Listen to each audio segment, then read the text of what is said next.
안녕하세요. 오늘은 뉴욕의 중소형 빌딩 거래에 대해서 이야기해 보겠습니다. 거래 시 살펴봐야 할 내용들과 실제 빌딩을 예를 들어 방문해 보기도 할 텐데요. 뉴욕시의 시티 플래닝 디파먼트에 따르면 2018년 기준 맨하튼에는 약 24만 5천여 채의 빌딩이 있고, 이 중에 약 47%인 12만 채 정도의 빌딩이 6층 이하의 저층형 혼합형 빌딩으로 이루어져 있다고 합니다. 이들은 대부분 저층부는 리테일 상가로 이루어져 있고요.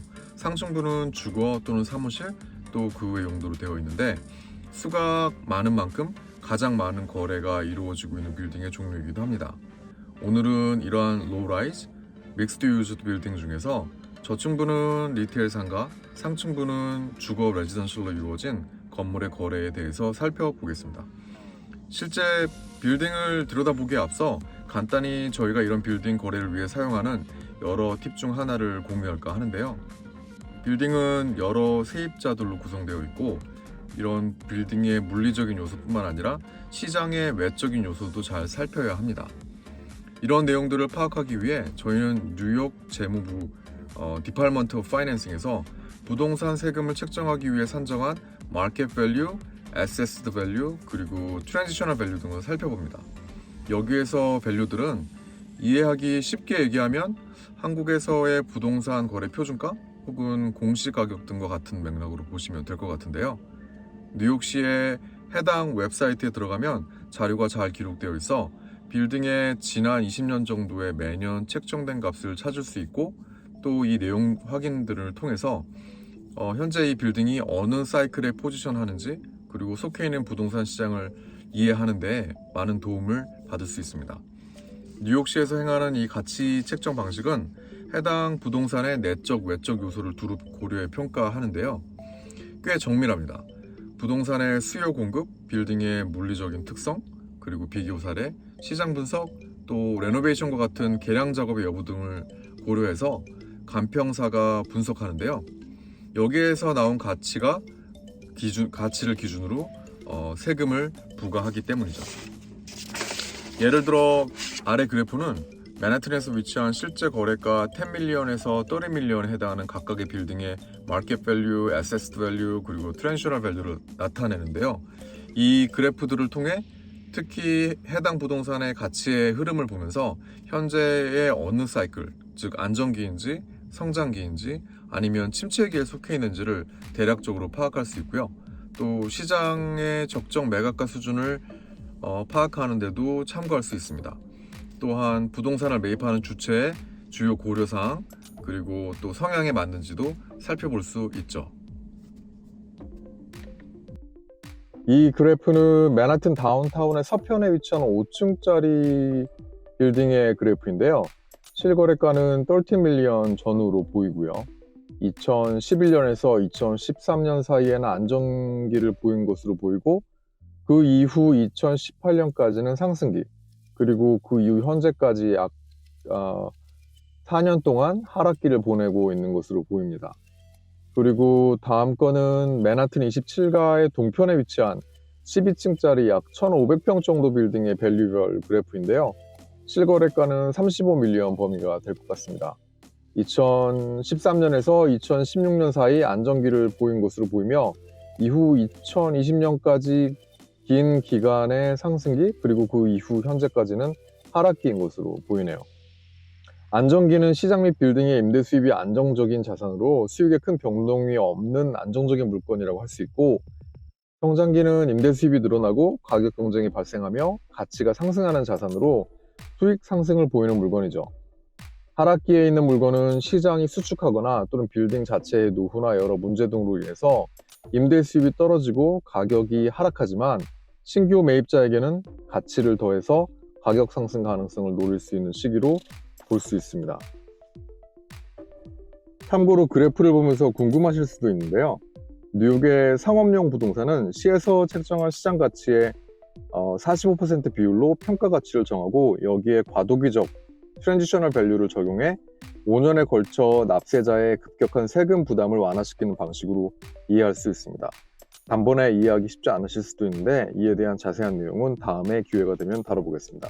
다시 오늘 살펴볼 빌딩으로 돌아오면, 이곳은 맨하튼 금융지구입니다. 저층부는 2개의 레스토랑 테넌트, 상층부는 7개의 프리마켓 주거 임대 유닛을 가지고 있는 4층과 5층으로 이루어진 2개의 빌딩인데요. 땅 사이즈는 3,240 스퀘어핏, 그리고 건물의 총 면적은 17,934 스퀘어핏, 그리고 가능한 에어라이트, 그러니까 건물이 질 수 있는 총 면적에서 지금 건물의 면적을 빼면 앞으로 더 지을 수 있는 건물의 면적이 나오는데 그 면적이 약 14,466 스퀘어핏이 남아 있습니다. 수익을 보면 임대 수익은 연간 118만 2천 불, 지출은 거기에 32%에 해당하는 약 38만 5천 불, 그리고 연간 총 운영 수익은 순 운영 수익은 79만 7천 불입니다. SK인 가격은 1,595만 불로 총 순 운영 수익인 NOI 대비 약 5%의 캡레이트를 가지고 있네요. 이런 빌딩 거래를 시작할 때 가능하면 이전 거래 내용을 보는 것도 도움이 되는데요. 아까 언급한 빌딩의 가치 변화에 부합하는 거래였는지를 확인할 수도 있습니다. 이 빌딩은 마지막 거래가 된 지 얼마 안 되었는데 2021년 9월 24일 날 거래가 되었네요. 10.1 밀리언 달러의 현 소유주가 매입을 했고요. NOI는 50만 5천 달러, 그래서 캡 레이트는 역시 5% 정도 되었습니다.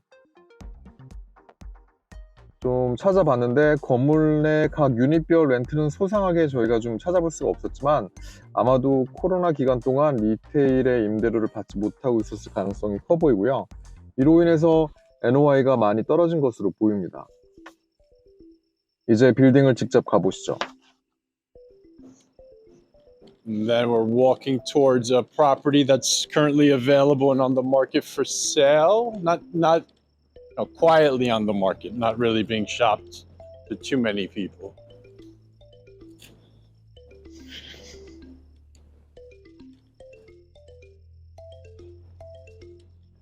This is William Street side. This is South William Street here. Okay. So here you have one of the storefronts and the residential lobby. Watch the car. So here you have Underdog, which has been a retail tenant there probably for close to 10 years or so. It's nice, it goes block through. Obviously these are very, older historic buildings. Right. There's a total of 9 units with 2 retail components. So total of 9, 7 apartments with 2 retail.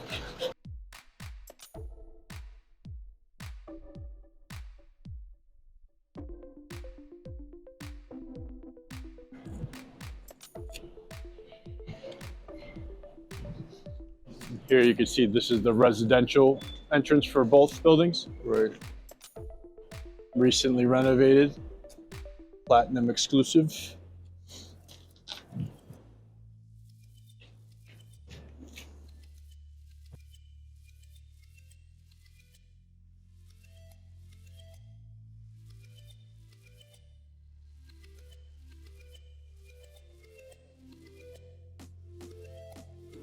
So Stone Street is a popular block for eating and drinking on the weekends and after work.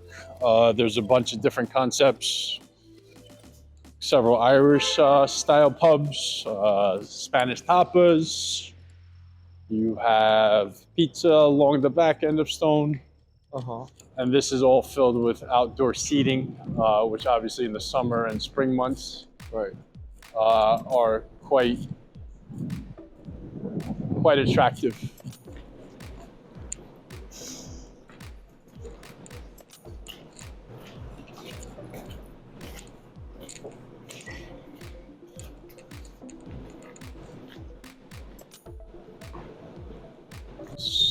So can you talk about 2 retails here? Sure. So you have a new Italian concept which transitioned recently. It was previously Mexican. Right. The current ownership transitioned because of they have an existing Mexican concept across the street, and there was no need to compete with the other. And then the Underdog here has been here for about 10 years or so. And then above you have 2 units of floor. So for a total of another 7. So 7 units of residential. yes, residential. 3 beds, 1 bath.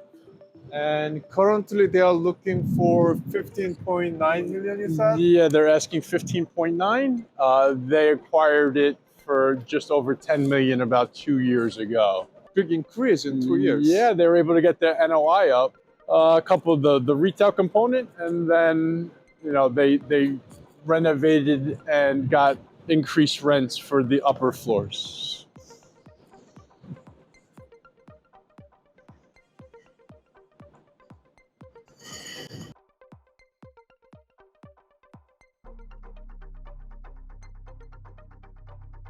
Yep, as you can see, there's additional concepts along this block as well. Right.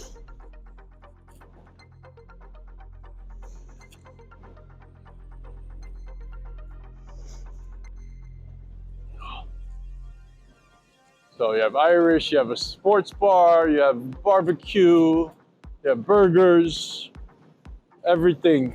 And then you have 85 Broad straight ahead. Okay. There's talks about potentially converting the upper floors here in a JV partnership. Upper floors will be turned into Residential potentially. No deal is done yet, but they're in deep conversations about it. and that building is 25, the famous 25 Water Street. 25 Water, which is being converted to about 1,400 units Okay. in the next several years of building. 1400. 1,400, that's big, right? Okay. And can we define this area as a historical? This Like is retail historic. area I in the wouldn't Friday? call it historic retail area, but there's a lot of history overall here. Okay.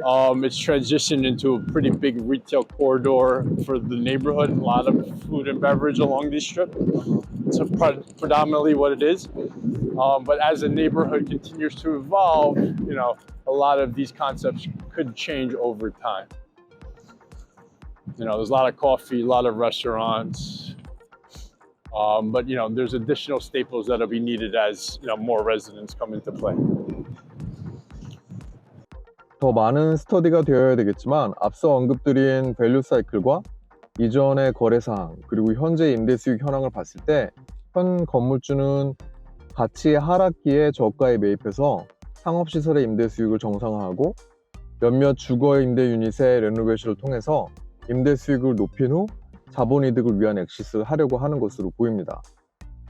5%의 연간 투자자본 대비 수익을 나타내는 빌딩이지만 현재 지불되고 있는 임대료가 시장 가격과 부합하는지, 임대 시장은 어떤지 여러 사항 등에 대한 꼼꼼한 듀딜리전스를 해야 하겠죠. 안정기에 접어든 빌딩을 큰 변화 없이 장기 보유하고자 하는 분들에게 적합한 빌딩으로 보입니다. 투자자의 성향에 따라 다르겠지만 지금처럼 부동산 시장이 하락하고 급매물들이 나오는 시장에선 안정된 빌딩을 제 가격에 주고 사는 것보다는 노력이 조금 들더라도 저가 매수할 수 있고 가치를 높일 수 있는 빌딩에 투자하는 방법을 모색하는 것도 필요한 시장이라고 생각합니다.